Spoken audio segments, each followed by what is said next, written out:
Ladies and gentlemen, on behalf of Guru Srimati Hemamalini Arni, Meena Ramanathan and her family, it gives me immense pleasure to extend a warm welcome to one and all present here. This evening, we have a unique dance drama presentation choreographed by Guru Srimati Hemamalini Arni and presented by Meena Ramanathan, Murder on the Boat. This is based on Nobel laureate Rabindranath Tagore's poignant Bengali poem, Debatar, gras, which was written in the late 19th century and echoes the ethos and milieu of that time. However, the social issues that it addresses are very relevant to even today's times. You all are very familiar with Guru Arni, so I shan't say too much, but one cannot help but be amazed by Guru Arni when she sets her mind to choreographing, for there is no nuance she leaves unexplored, no genre of music unadaptable, and no story stays alien to culture. And as a result, this evening, we have Murder on the Boat.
It all began one bright, sunny morning on the banks of the river. That was the day from which unfolded a series of unlikely events that changed my life and that of many others once and for all. I wish you will not make any harsh judgments, but let what happened that day be attributed to the failure of human weakness. I was a boatman then, and you'll see what happens as we go along.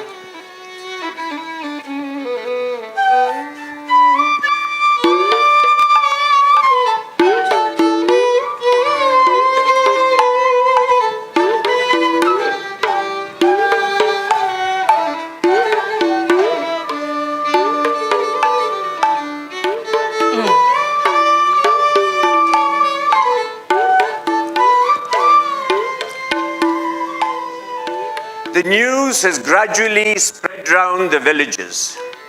The Brahmin Moitra is going on a pilgrimage to the mouth of the Ganges to bathe. A party of traveling companions has assembled. Old and young, men and women. His two boats are ready at the landing stage.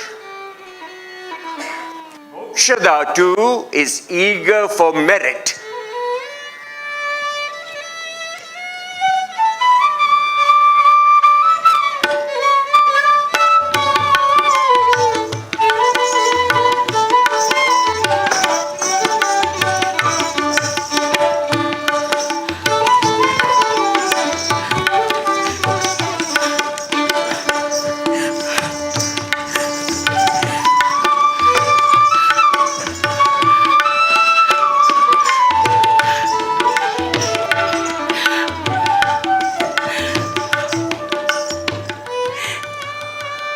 Grandfather,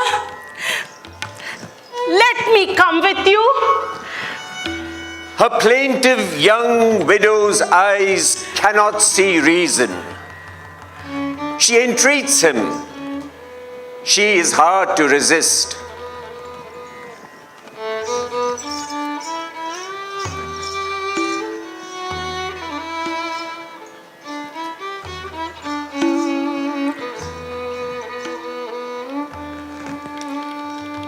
There is no more room.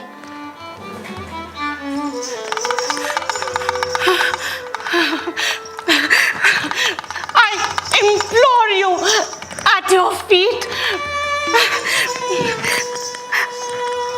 I can find space for myself somewhere in a corner.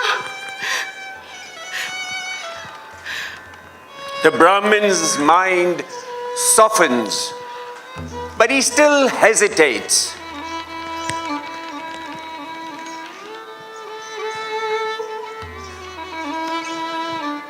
But what of your little boy?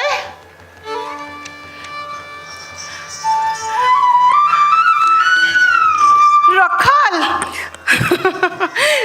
He can stay with his aunt. After he was born, I was ill for so long. They despaired of my life.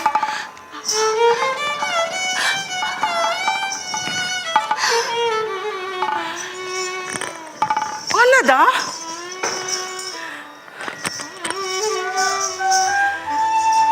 Anada,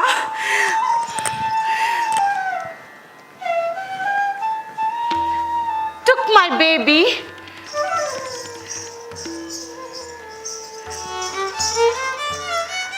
and suckled him along with her own. She gave him such love that ever since the boy has preferred his aunt's lap to mine.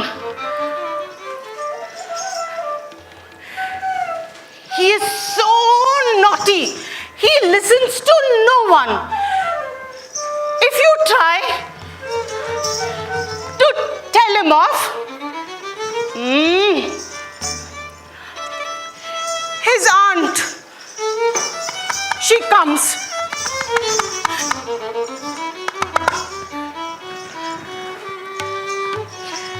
Draws him to her breast, weeps and cuddles him.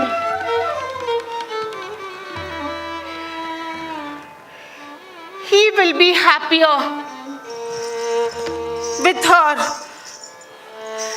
than with me. Moitra gives in. Mokshada immediately hurries to get ready and goes to pack her things.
to her elders.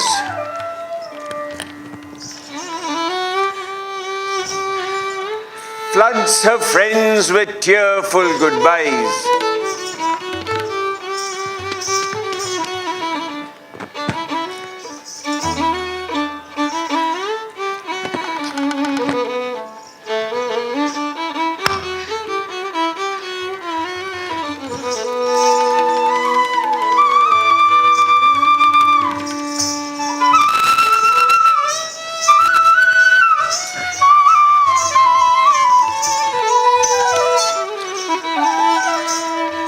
She returns to the landing stage. But whom does she see there? Rokhal, sitting calmly and happily on board the boat.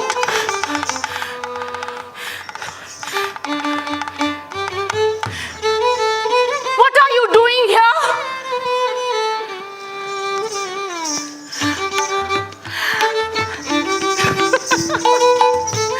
I'm going to the sea.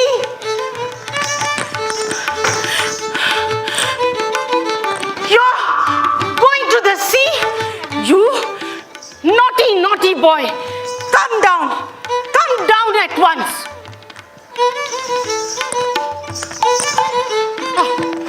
I'm going to the sea.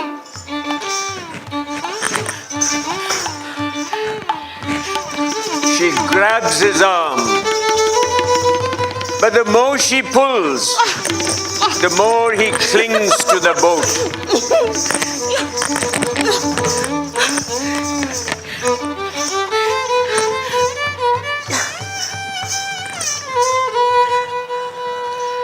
In the end, Moitra smiles, says tenderly,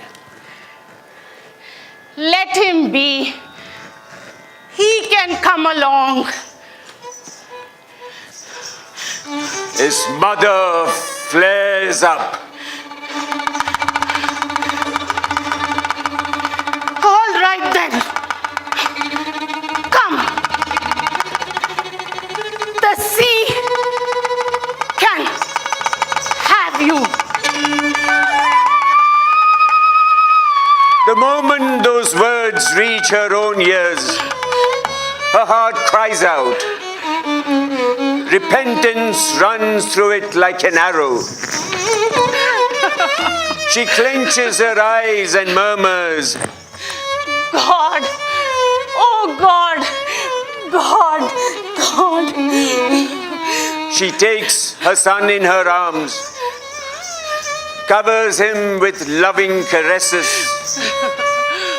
blesses him, and prays for him.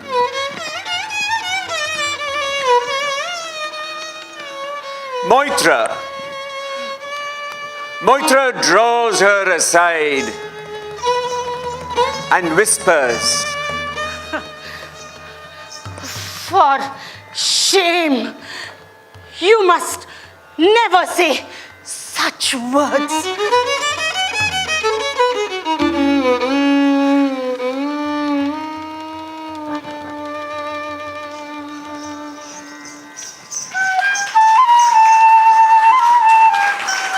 Very good, very good, very good.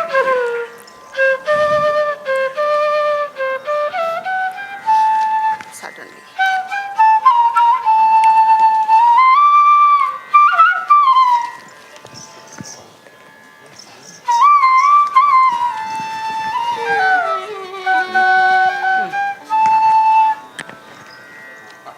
You get on. Suddenly, Onada rushes up. People have told her that Rokhal has been allowed to go with the boats.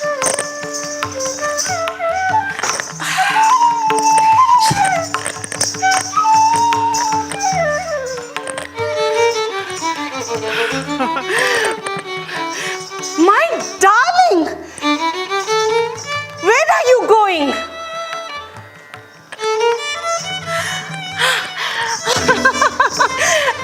I'm going to the sea. I'll come back again, Aunt Onada.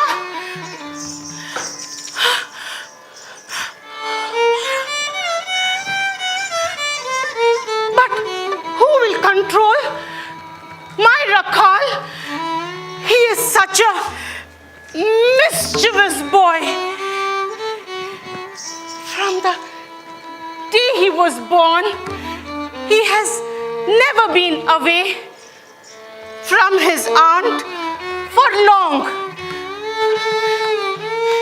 Where are you taking him? Give him back. Give him back.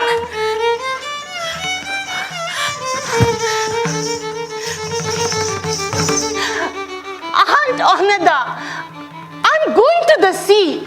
I'll come back again. The Brahmin says kindly and soothingly to her, So long as Rakal is with me, you need not fear for him, Onada. It is winter and the rivers are calm. There are many other pilgrims going. There is no danger at all. The trip will take 2 months, and I shall bring your Rakal back to you.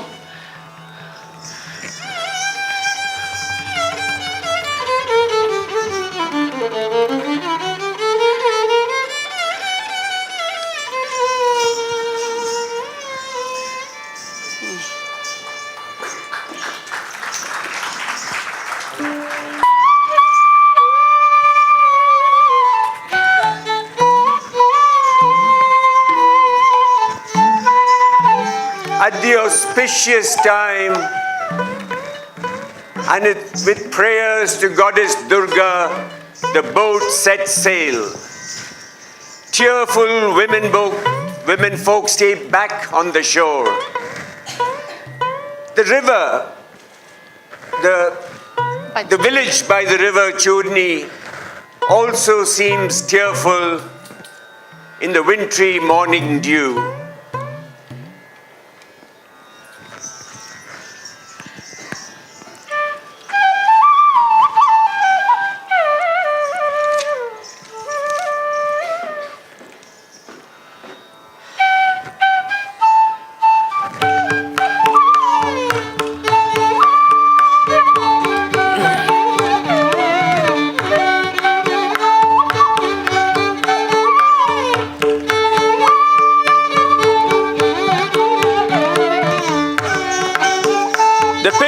Is over and the pilgrims are returning.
The pilgrimage is over and the pilgrims are returning. Moitra's boat is moored to the bank, waiting for the afternoon tide.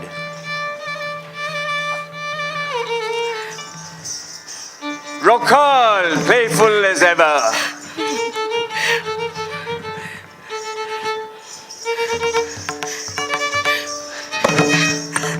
Apo hishta mayurbhuvat tana urje tadatana maheranaya chakshase yo vashivatamo rasaha tasya bhajayataha ihanaha ushatirva mataraha tasma arangamamavaha yasikshayaya jinvatha apo janayatha janaha om bhuvassuvarom.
Rokhal, curiosity satisfied, whimpers with homesick longing for his aunt's lap.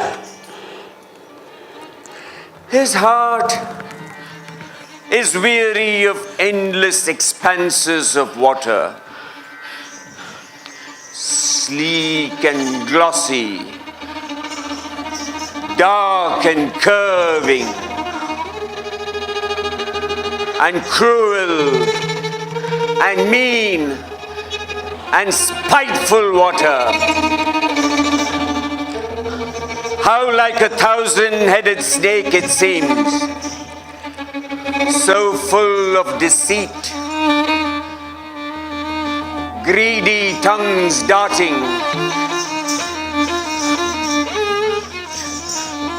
hoods rearing, mouths foaming, as it hisses and roars and eternally lusts for the children of earth.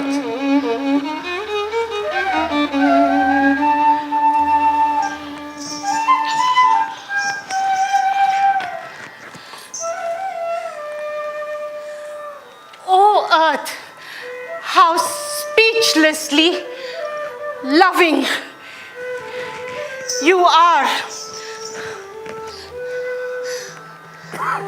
How stable, how certain, how ancient,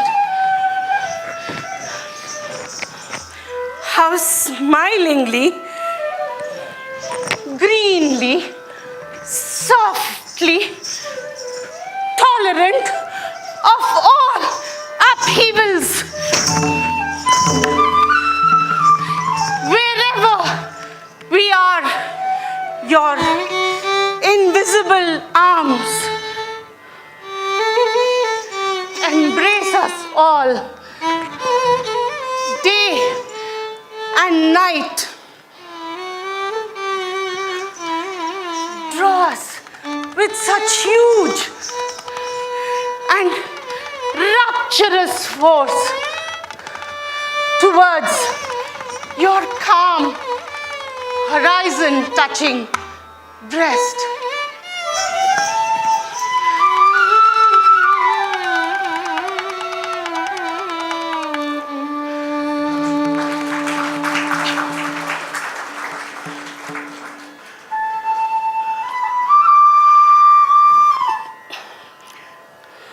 Every few moments, the restless little boy comes up to the Brahmin and asks anxiously, Grandfather,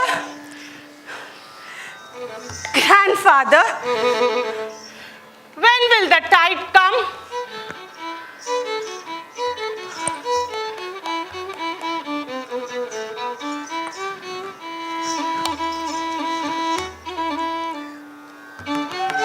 Suddenly, the still waters stir.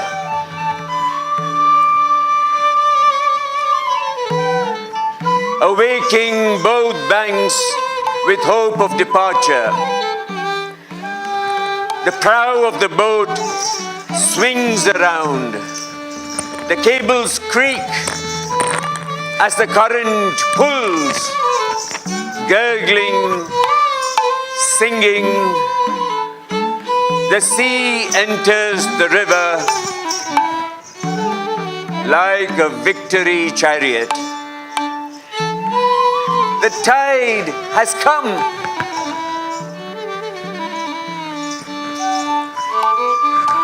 The boatman says his prayers.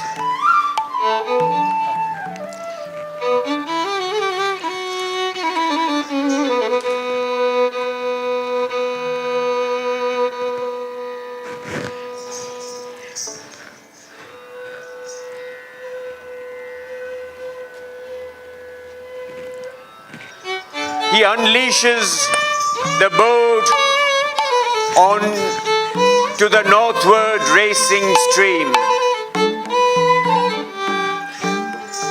Rokhal comes up to the Brahmin and asks, Grandfather, how many days will it take to reach home?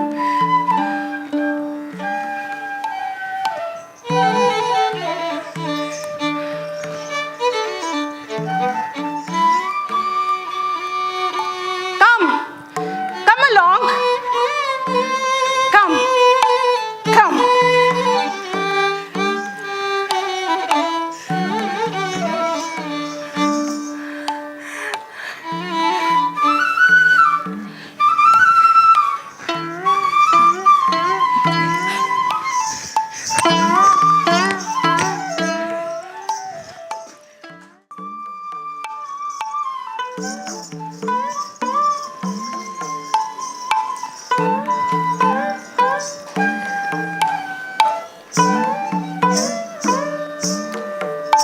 with 4 miles gone and the sun still not set, the wind has started to blow more strongly from the north. At the mouth of the Rupnarayan River, where a sandbank narrows the channel, a fierce, seething battle breaks out between the scurrying tide and the north wind. Get the boat to the shore! Get the boat to the shore! Get the boat to the shore! Get the boat to the shore! Get the boat to the shore! But where is the shore? Where is the shore? Where is the shore? Where is the shore? Where is the shore? Everywhere, whipped up water claps with 1,000 hands its own mad death dance. It jeers at the sky, in the furious uprush of its foam. On one side are glimpses of the distant blue line of the woods on the bank. On the other, ravenous, gluttonous, murderous.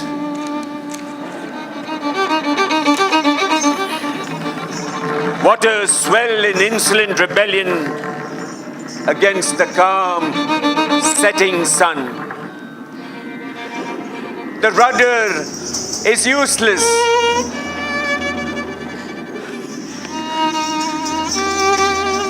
As the boat spins and tumbles like a drunkard.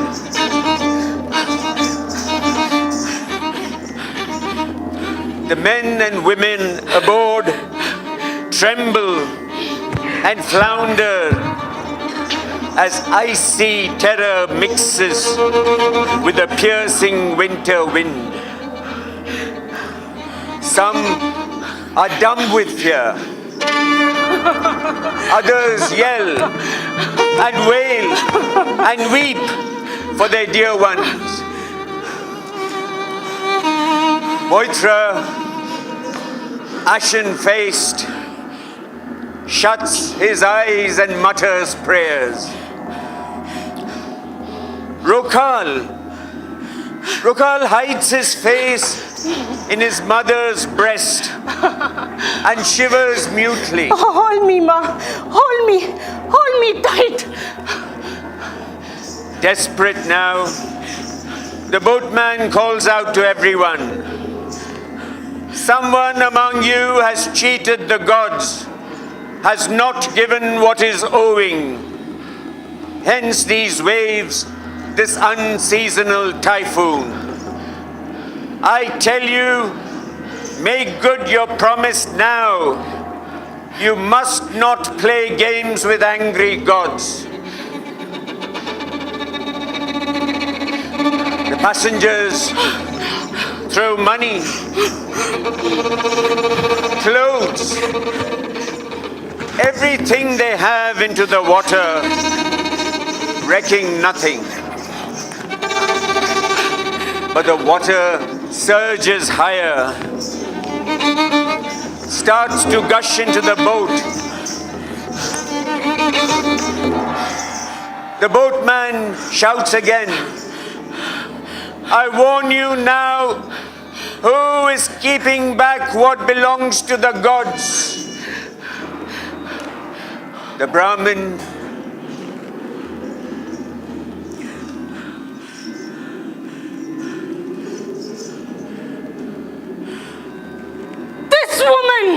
suddenly points to Mokshoda.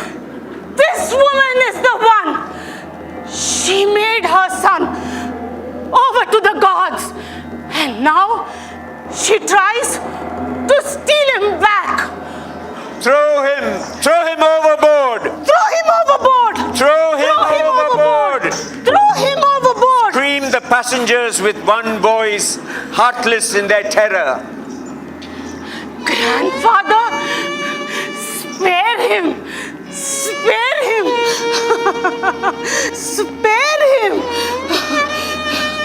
With all her heart and might, she squeezes Rokal to her breast.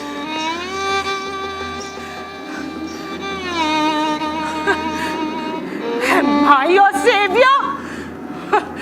You stupidly, thoughtlessly gave your son in your anger to the gods. And now you expect me to save him? Pay the gods your debt. All these people will drown if you break your promise.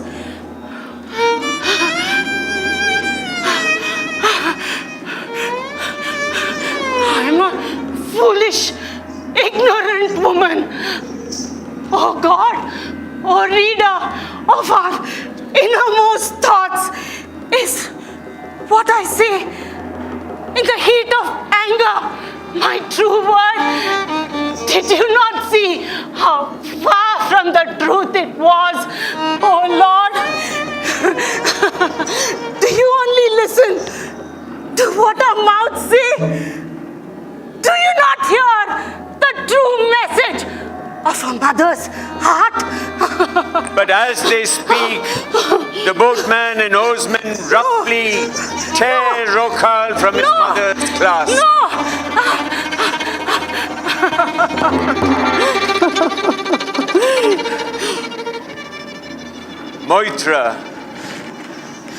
Moitra turns his face away, shuts his eyes, blocks his ears and grits his teeth.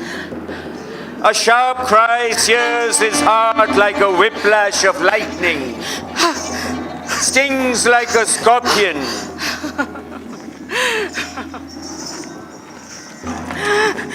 Aunt Anada!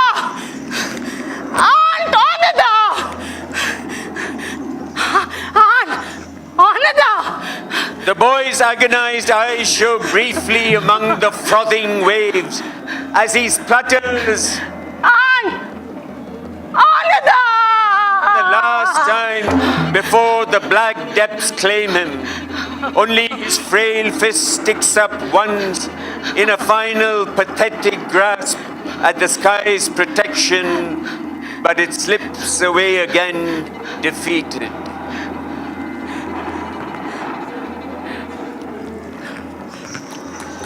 That helpless, hopeless, drowning cry stabs Moitra's tightly shut ears like a spike of fire. Stop. Save him. Save him. Save him. For an instant he stares at Mokshada lying senseless at his feet. Then he turns to the water.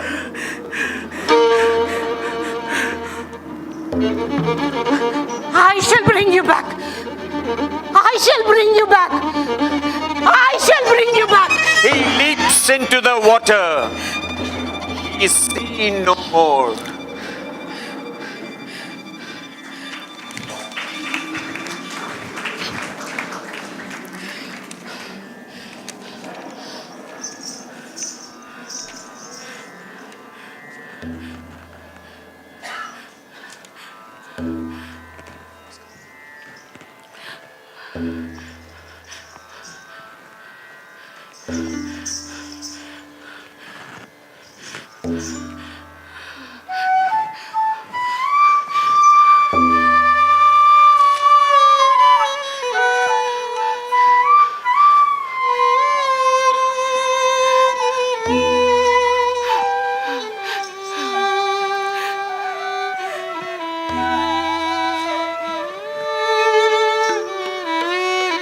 The sun sets.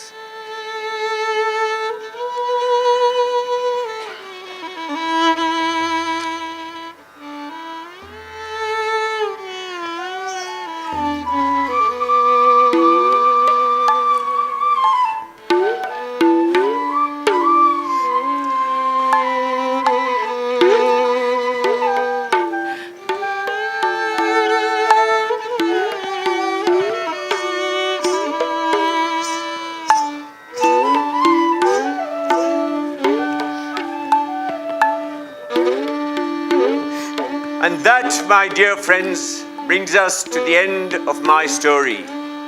A story about the frailty of human nature, where even supposedly good people can forget all reason and become monsters to save their lives. A sad, sad reflection on humanity.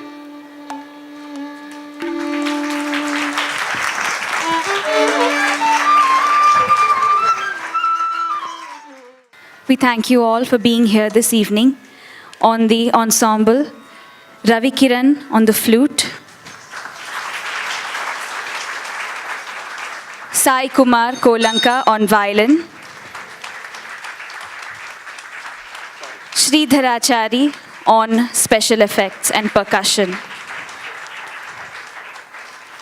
All the characters played this evening by Meena Ramanathan.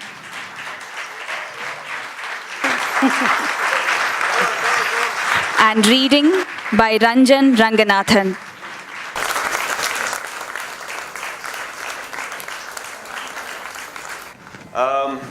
I really don't know what to say. I hope you enjoyed this performance as much as we enjoy doing it for you. Meena and Hema have worked really hard on this. And as usual, I hope that it was as good a performance as befits Hema's presentations.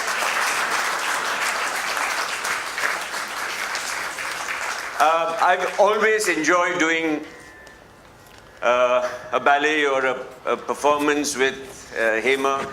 I've known her for a very long time, since I was a small boy. And at that time, I didn't know anything about her talent, her amazing dancing and music. At that time, I just thought she was a very stylish lady. You see, she used to drive around in that car and zoom around in a little Herald car. Absolute. That was about 45 or 50 years ago. It's later that I found out how amazing a person she is in the dance and music, and puts up such lovely shows. Thank you very much, Hema.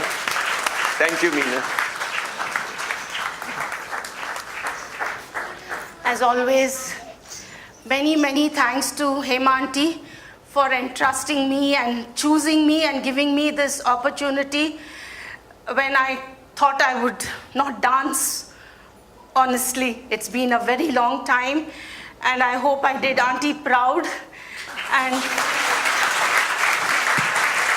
many thanks to my mother, my husband Ram, my children, Raji, Meera, Sirisha, Zain, all my friends here to give me so much support and be such a wonderful audience.